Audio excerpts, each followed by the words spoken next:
All right, so break-in is complete. And once you've broken in to Fear, you've gotten everything kind of in this southwest corner here. No more mobs are really pathing by the portal. It's safe to start kind of picking off mobs and pulling towards the Draco point. Now, what you got to be careful is you don't want to be too far to the right to the ghoul house or too far to the left for the tentacles. So you kind of want to skirt right up to this hill, and this is the area where you're going to basically wait for Draco. And he kind of takes a couple varying patrol like paths. And so, you could still pick up a bunch of roamers while you're sitting here waiting. But that's usually what I do. I'll just break into Fear and pull towards this area. Anything that roams, pull it back to camp, and then just wait. So it is a bit of a patience game, and Draco's path is pretty long. It can go all the way to the other side of the zone. So if you miss one of your early opportunities to get him, it can, be up to 20, 30 minutes maybe before you can pick him off again. So it's really, really just about being patient, kind of hoping for draw distance there. So you can see I'm concerned a little bit about that worry wraith coming.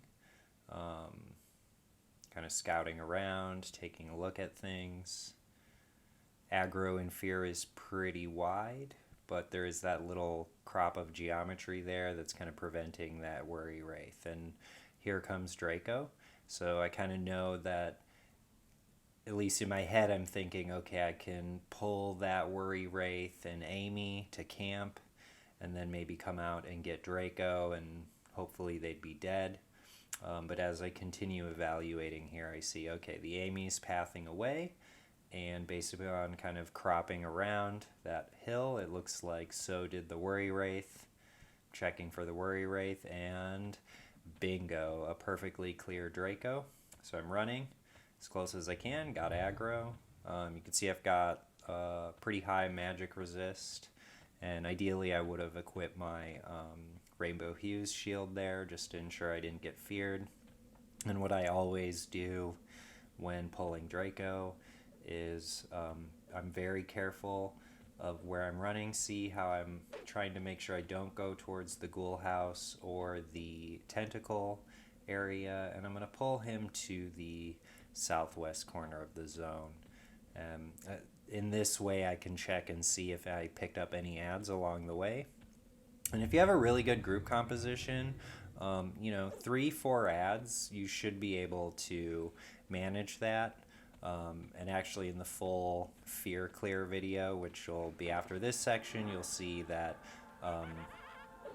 that's exactly what happened. So this one's pretty great. We got really lucky here. Super single, easy kill, and pretty standard, right? You just want to make sure you have a lot of bark potions so you don't get feared away. And yeah, we're just going to bark pod in place and grind it down. And unfortunately, this takes about usually an hour at best, if you're actually breaking and killing everything, and up to 2 hours at worst if you got to deal with like a lot of disbands or shit going on, crazy stuff to deal with, slowing you down. And the sad part is, a lot of the times the loot on the pre-revamped Draco is pretty much garbage, and we do this just kind of simply because it's fun and a bit of a challenge. So let's showcase a full Fear Clear here with a Draco kill.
right, and there you have it.